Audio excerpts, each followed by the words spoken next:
5월 18일 목요일 새벽 예배 본문의 말씀은 이사야 4장 2절로 마지막 절 6절까지 말씀입니다. 이사야서 4장 2절로 6절까지 말씀을 통해서 목요일에 주시는 하나님의 은혜를 함께 나누도록 하겠습니다. 자, 우리가 어제 그 4장 1절까지 말씀을 통해서 이스라엘의 지도자들과 그리고 이스라엘의 상류층 여성들로 대변되는 사람들의 심판과 경고의 말씀을 살펴보았습니다.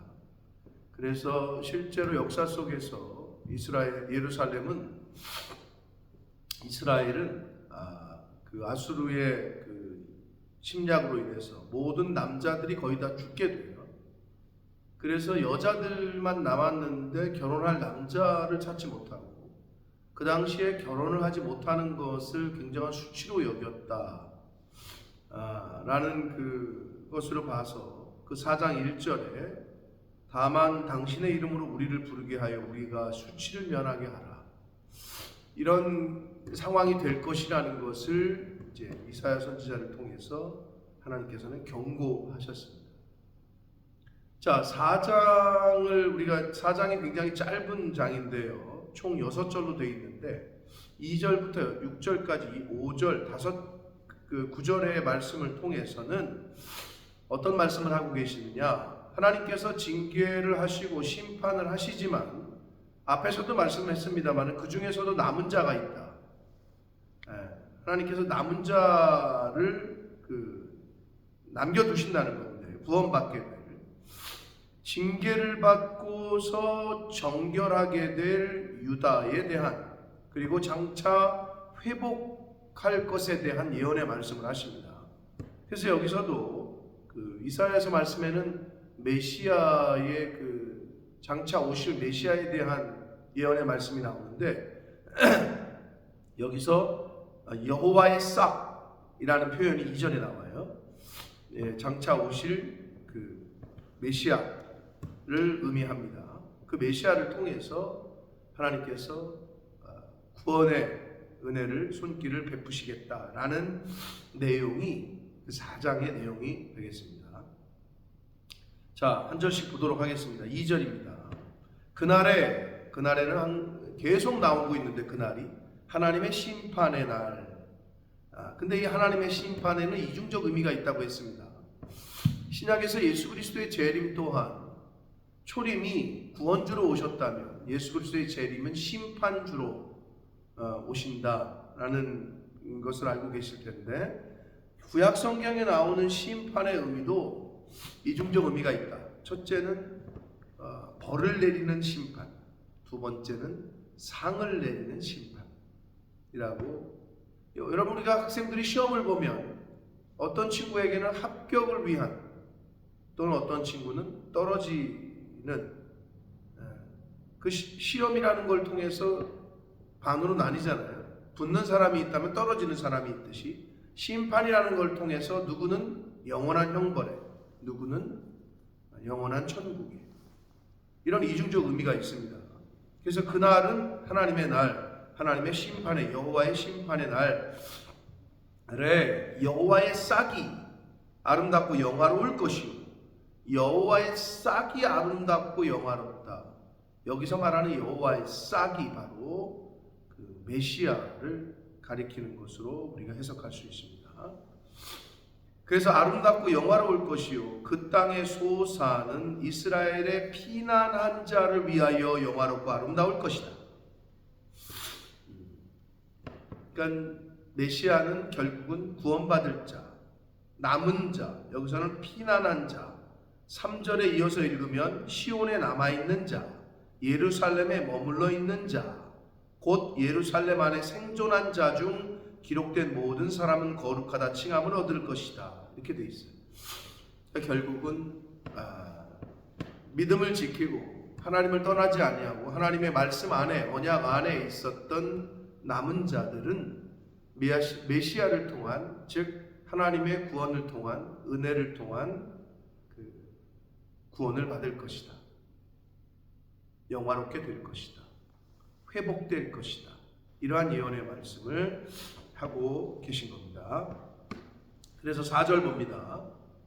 이는 주께서 심판하는 영과 소멸하는 영으로 시온의 딸들의 더러움을 씻기시며 예루살렘의 피를 그 중에서 청결하게 하실 때가 됐기 때문이다 라고 되어 있습니다. 그러니까 이거는 그 청결하게 한다라는 이 히브리어 원어를 좀 보면은요, 구약에서 4번밖에 사용하지 않은 단어입니다. 여기서 이 단어는. 그런데 언제 사용했느냐? 번제를 드리기 전 물 웅덩이에서 번제물을 혹은 제사하는 사람이 씻는 그런 의미를 가지고 있는 말이에요. 그러니까 제물을 깨끗하게 씻는 거를 의미를 가지고 있는데, 여기서는 영적으로 깨끗하게 씻겨질 남은 자, 신약으로 말하면 영적으로 깨끗하게 씻겨질 성도들, 교회, 남은 자를 은유적으로 상징하고 있다고 볼 수 있습니다. 그래서 그날에, 하나님의 심판의 날에 청결하게 될 것이다, 청결하게 하실 때가 됐다. 이 말은 영적으로 이제 구분이 되는 거죠.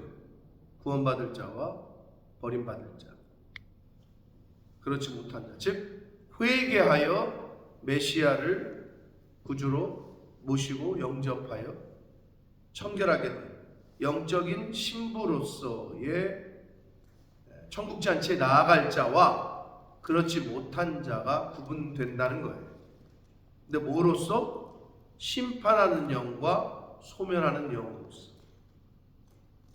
예수 그리스도의 재림은 다시 말씀드립니다마는 심판주로 오시는 것이다. 5절 봅니다. 여호와께서 거하시는 온 시온산과 이스라엘 전체를 의미한다고 보면 됩니다. 모든 지폐 위에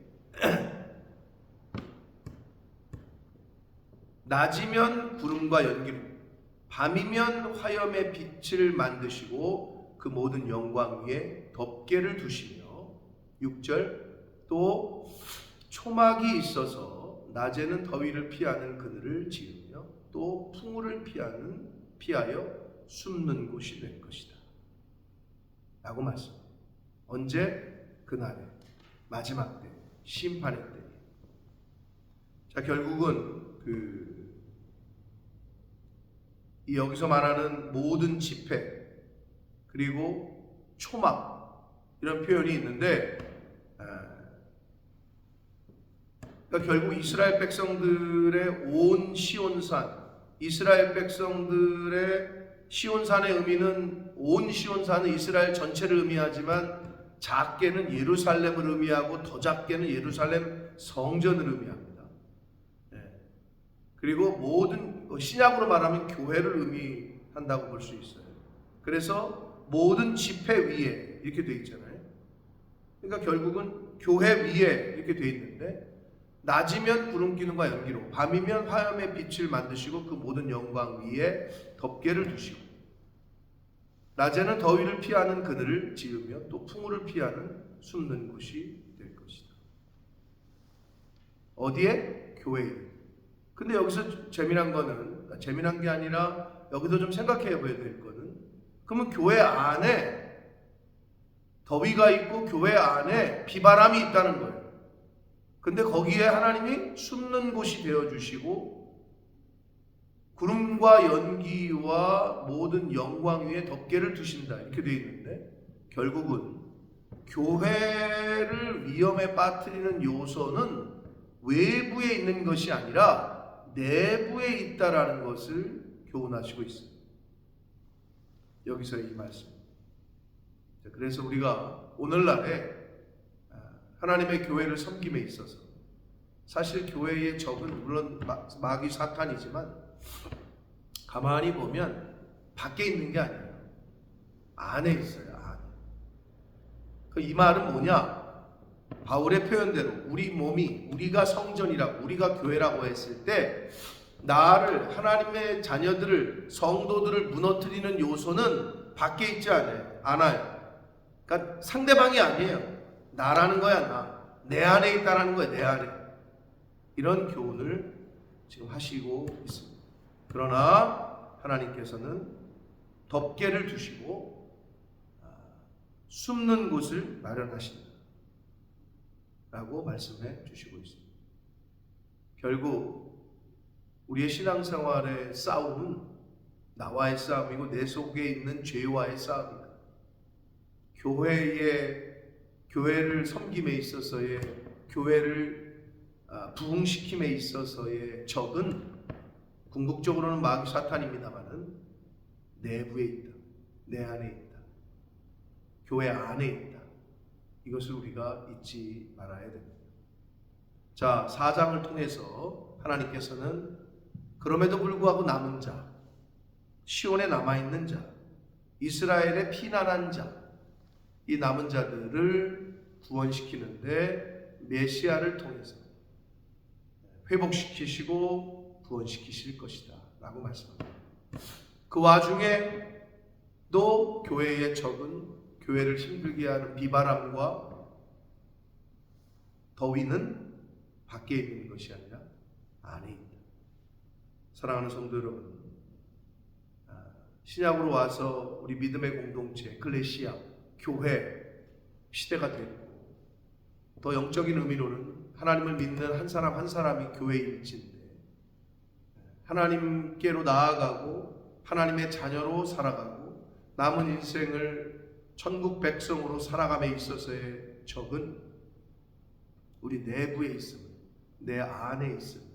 내 속에 있는 옛사람이요 죄라는 것을 잊지 마시고, 다른 데서 이유를 찾거나 상대방에게서 이유를 찾거나 하는 것이 아니라 나라는 나를 잘 살펴서 나라는 교회를 정결하게 하고 바로 세우고 할 수 있는, 그래서 하나님의 은혜가, 또 하나님의 인도하심이, 하나님께서 피난처를 두시는 그 교회가 바로 내가 되고 내가 섬기는 교회가 될 수 있도록 그렇게 힘쓰고 애쓰는 저와 여러분이 되시길 예수 그리스도 이름으로 축복합니다.